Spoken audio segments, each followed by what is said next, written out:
മോഹൻ വർഗീസ്, ഇതിപ്പോൾ പ്രധാനമന്ത്രി നരേന്ദ്രമോദിയും അമേരിക്കൻ പ്രസിഡന്റ് ഡൊണാൾഡ് ട്രംപും തമ്മിലുള്ള സൗഹൃദം അത് ട്രംപിന്റെ ആദ്യ ടേമിൽ തന്നെ വ്യക്തമായതാണ്. അതുമാത്രമല്ല, അമേരിക്കയുമായിട്ട് ഇപ്പോൾ യാതൊരു പ്രശ്നവും ഇന്ത്യക്കില്ല. പക്ഷേ ഈ നാളത്തെ ചർച്ച വരുമ്പോൾ ഏറ്റവും ഒടുവിലായിട്ട് വന്ന ആ പ്രശ്നം ഇന്ത്യക്കാരെ വിലങ്ങണിയിച്ച് നാട് കടത്തിയ വിഷയം, കുടിയേറ്റക്കാരുടെ വിഷയം, അത് ഉന്നയിക്കാതിരിക്കാൻ നരേന്ദ്രമോദിക്ക് കഴിയുമോ? കാരണം അത് രാഷ്ട്രീയ വിഷയമായി രാജ്യത്തുണ്ട്. ശ്രീ മഞ്ജുഷ്, വൈകാരിക വിഷയമാണ്. വിലങ്ങണിയിച്ച ഇന്ത്യൻ പൗരന്മാരെ നാട്ടിലെത്തിച്ച സൈനിക വിമാനത്തിൽ നാട്ടിലെത്തിച്ച നടപടി. അതുകൊണ്ടത് വൈകാരികമായി ഇന്ത്യയുടെ പൊതുസമൂഹം ഏറ്റെടുത്തൊരു വിഷയമാണ്.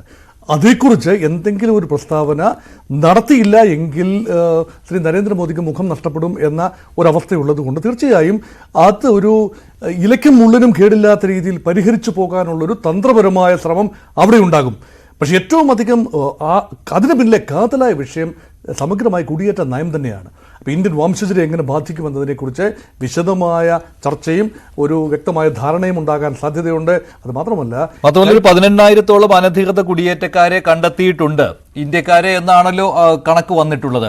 അപ്പോൾ അങ്ങനെയാണെങ്കിൽ അവരുടെ കാര്യത്തിൽ എന്താവും എന്നുള്ള കാര്യത്തിൽ ഒരു ചർച്ച ഉണ്ടാകേണ്ടതല്ലേ? അതിലൊരു ക്ലാരിറ്റി ഉണ്ടാകേണ്ടതല്ലേ? രാജ്യത്ത് ഇപ്പോഴും അതിന് ഒരു വ്യക്തത വന്നിട്ടില്ല. ലിസ്റ്റ് സമർപ്പിക്കാൻ ഇന്ത്യ ആവശ്യപ്പെടും. 18,000 പേരുടെ ലിസ്റ്റ്, എത്രയാണോ അത്രയും പേരുടെ ലിസ്റ്റ്, അത് ഘട്ടം ഘട്ടമായി ഫേസ്ഡ് മാനറിലായിരിക്കും.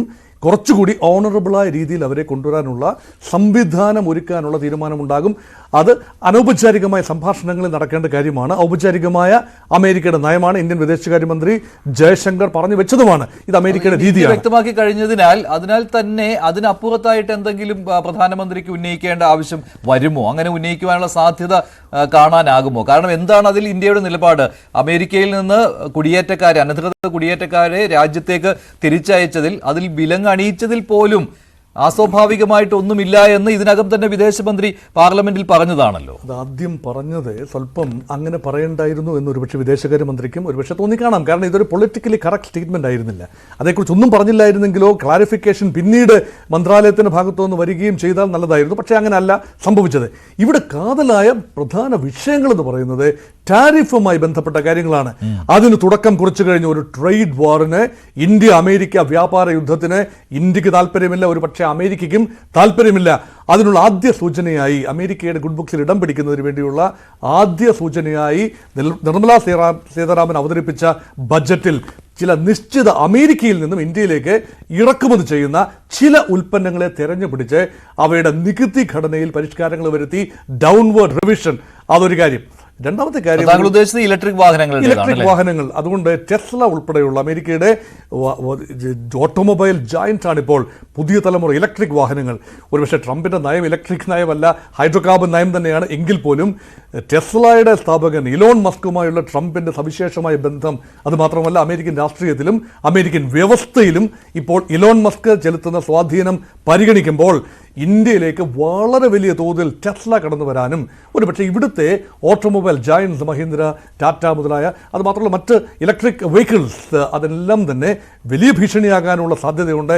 അത് ഇന്ത്യയിലെ പൊതുജനങ്ങൾക്ക് പ്രയോജനകരമാകുന്ന രീതിയിൽ ഇന്ത്യയുടെ ഊർജ്ജ പ്രതിസന്ധി ഭാഗികമായിട്ട് നേരത്തെ തന്നെ ട്രംപിന്റെ ഒരു വിമർശനം ഉള്ളതാണല്ലോ. താരിഫ് കിങ് എന്നാണല്ലോ ഇന്ത്യയെ വിശേഷിപ്പിച്ചിരുന്നത്. അതായത് ഇറക്കുമതി ചുങ്കം കൂടുതലുള്ള രാജ്യം എന്നുള്ള വിമർശനം. അതിനപ്പോൾ ഈ ചർച്ചയ്ക്ക് മുന്നോടിയായിട്ട് ഒരു സൗഹൃദ അന്തരീക്ഷം തുറന്നിട്ട് കൊടുക്കുവാൻ ഇറക്കുമതി ചുങ്കത്തിലുള്ള ഈ കുറവ് കാരണമായിട്ട് വന്നിട്ടുണ്ടാവും അല്ലേ?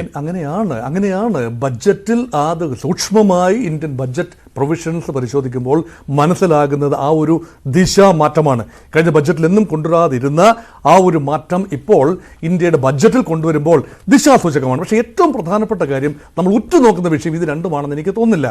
അത് ഡിഫൻസ് രംഗത്തെ വലിയ കോഓപ്പറേഷനാണ്. നെക്സ്റ്റ് സ്റ്റെപ്പ് ഇൻ ഡിഫൻസ് പാർട്ട്ണർഷിപ്പ് എന്ന രീതിയിലേക്ക് നീങ്ങാം. Indo Pacific region is becoming an area of key interest for both the countries, India and America. But convergence of interest in the Indian Ocean and Pacific region, അവിടെ quad വലിയ പ്രസക്തമായി വരുന്നു. അതുമാത്രമല്ല വലിയ തോതിലുള്ള അമേരിക്കൻ സൈനിക ഉപകരണങ്ങളുടെ ഇറക്കുമതി ഇന്ത്യയിലേക്ക് വരാനുള്ള സാധ്യത തെളിയുന്നു. ഇപ്പോൾ തന്നെ കയറ്റുമതി ഇറക്കുമതി രംഗത്ത് ഇന്ത്യക്ക് അഡ്വാൻറ്റേജ് ആണ്. $45 ബില്യൺ ട്രേഡ് സർപ്ലസ് ആണ് ഇന്ത്യക്ക്. അത് അത്ഭുതകരമായ ഒരു വളർച്ചയാണ്. ആകെ $129 ബില്യൺ ആണ് ഇൻഡോ അമേരിക്കൻ ട്രേഡ്. അവിടെ India has A trade surplus of $49 billion. ഇത് വലിയൊരു സംഖ്യയാണ്. ഇത് കുറച്ചുകൊണ്ട് വരണമെങ്കിൽ അമേരിക്കയിൽ നിന്ന് ഇന്ത്യയിലേക്ക് ഇറക്കുമതി ഉണ്ടാവണം. അത് സൈനിക ഇറക്കുമതിയുടെ രൂപത്തിലാകാനുള്ള സാധ്യത പൂർണ്ണമായും തള്ളിക്കളയാനുമാവില്ല. അതുകൊണ്ട് സമഗ്രമായ ചില പാക്കേജുകൾ, ഇറക്കുമതി കയറ്റുമതിയുമായി ബന്ധപ്പെട്ട സമഗ്രമായ പാക്കേജുകൾ നാളെ കാര്യമായി സംസാരിക്കുമ്പോൾ മറ്റ് കാര്യങ്ങൾ, ഈ ചങ്ങലക്കെത്ത് കൊണ്ടുവന്നു ഇങ്ങനെയൊക്കെയുള്ള കാര്യങ്ങൾ ഒരു പക്ഷേ പിന്നണിയിലേക്ക് കുറേയൊക്കെ പോകാനും സാധ്യതയുണ്ട്. ആ രീതിയിലായിരിക്കും ഇന്ത്യൻ നയതന്ത്രം വർക്ക് ചെയ്യുന്നത്. ശ്രീ സജിമോൻ